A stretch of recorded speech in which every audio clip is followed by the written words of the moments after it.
El secret del mímic és a 2 setmanes de sortir i tret de l'anàlisi, la reacció i la subtitulació del tràiler no n'he parlat més. A causa de tanta feina no tenia temps per posar el dia sobre el joc i en aquest vídeo faré un resum de tot el que ha anat sortint durant les darreres setmanes sobre Secret of the Mimic.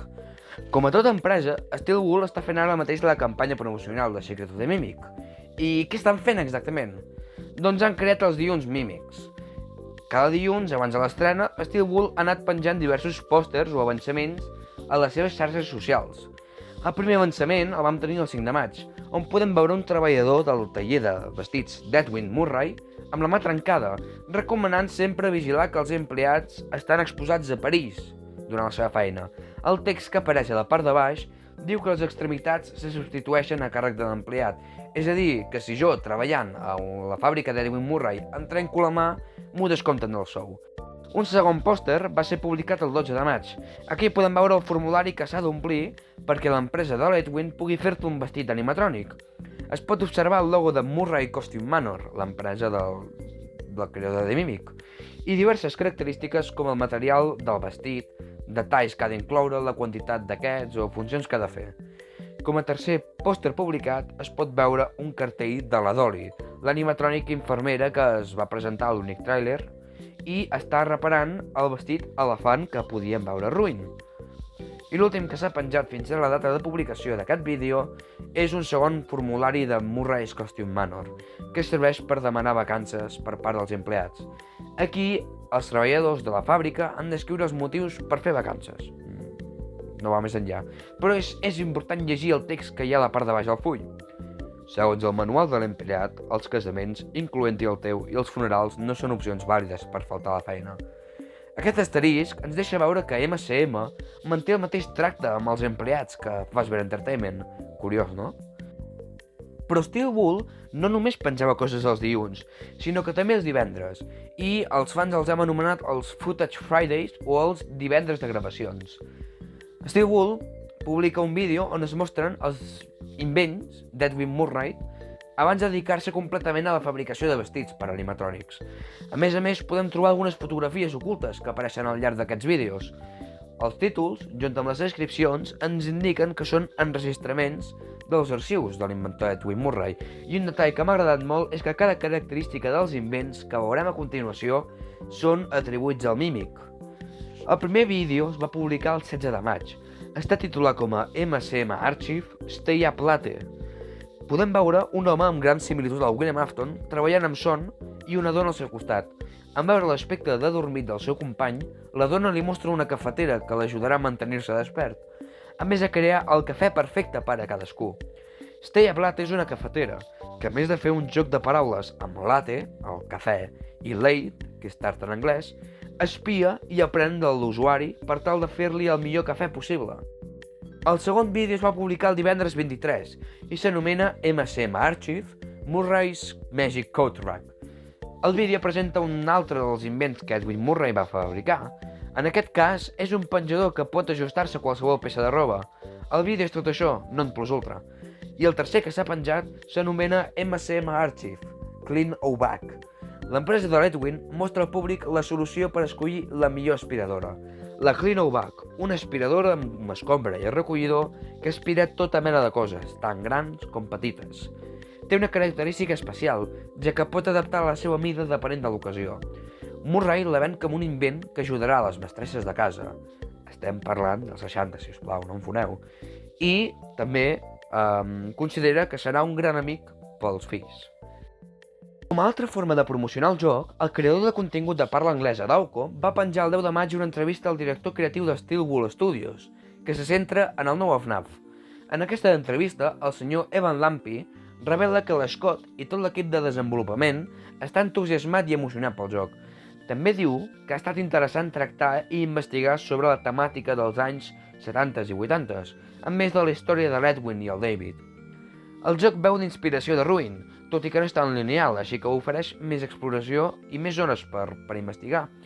I també en beu de tots els jocs de la franquícia, posant-hi moltes referències. També agafaren d'inspiració el joc Alien Isolation, o pel·lícules com La Resplendor o La Matança de Texas.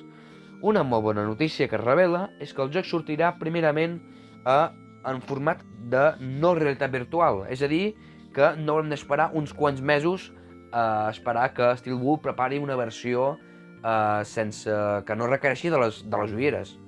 I més tard han dit que sortirà en realitat virtual, així que és bo perquè el dia 13 de juny podrem jugar-lo directament i qui vulgui jugar-lo en realitat virtual s'haurà d'esperar i així més jugadors podran jugar-lo des del dia de sortida.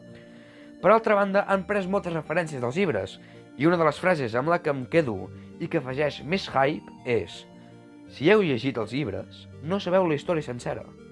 I això és curiós perquè jo en llegir-me la història de Mimic, dels Tales from the Pizzaplex, sí que diu molta cosa però no ho diu tot.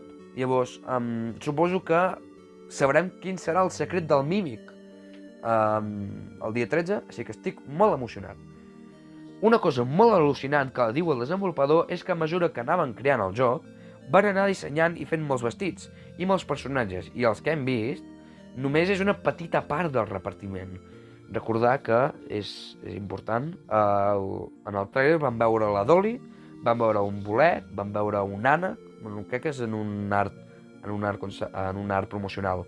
En Sharpay, que és un gos, que també surt a l'art promocional, un hipopòtam, unes granotes que surten en uns pòsters de la PAX West, un elefant, que és l'elefant aquest de Ruin, el tigre blanc, que fa referència al peluix d'en David, o en Music Man, per exemple. I com oblidar, la Jackie, que és el personatge principal, podríem dir. Know that if the Mimic shows up, I'm gonna kick her ass. Hello, I am Secret the fucking Mimic, bitch. That was fast. It's the fucking Mimic! Bro, help me, he's got a mouth on him. Oh my god. Dude, this is my favorite FNAF song by...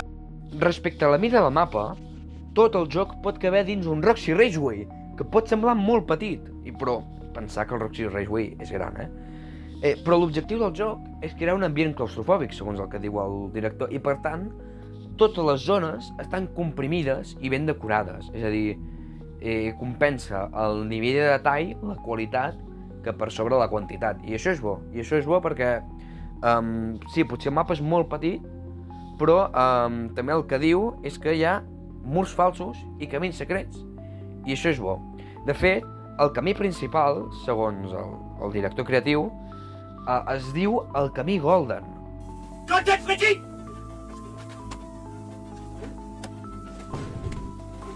I diu que hi ha moltes rutes alternatives i hi ha molts finals, així que estic intrigat ja per jugar-los.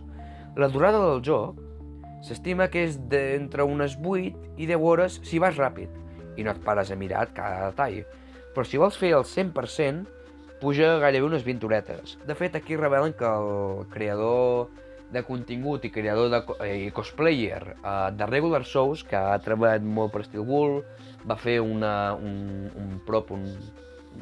decoració per les PAX West, que va fer un cupcake, va fer la Jackie, i ha fet cosplays, diversos cosplays, com per exemple el del conill groc de la pel·lícula, un Freddy, en Glamrock Freddy, un Springtrap fins i tot. Doncs l'ha estat provant i porto unes 8-10 hores, crec, i només ha passat mig joc, així que, per tant, serà un joc molt, molt llargat, i això és bo. Respecte a la dificultat, el camí Golden està ben equilibrat en comparació als camins secrets que poden augmentar-la.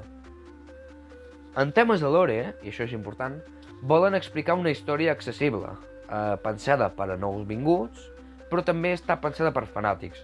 Recordar com que el joc veu d'inspiració de la resta de FNAFs, han pensat una història que comença, que acaba, i que la pugui entendre una persona que mai ha jugat una FNAF, i això és bo, perquè cada vegada està apareguent nova gent que estan descobrint aquest món de FNAF, i resulta fàcil comprendre una història si l'expliquen des d'aquest enfocament.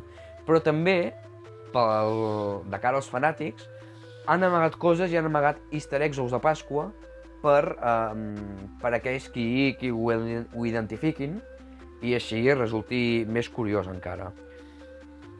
Aquesta entrevista incloïa 2 avançaments en forma de pòsters. El primer deixa veure una versió primitiva del Fast Range, que ens permet accedir a diverses zones. I per acabar, el segon pòster mostra les diferents icones que podem trobar-nos al Data Diver, l'antic Fast Range. Un detall molt important és que cada icona representa un rang dins l'empresa de Murray, i el rang més alt, l'executiu, i això és molt curiós, és que s'assembla moltíssim al logo de la companyia de Murray's Costume Manor. Recordeu que El secret del mímic s'estrena el 13 de juny a les 7 de la tarda, així que espereu un gameplay intenset del joc, descobrint lore, personatges i deixant-me boig completament. Apa, siau!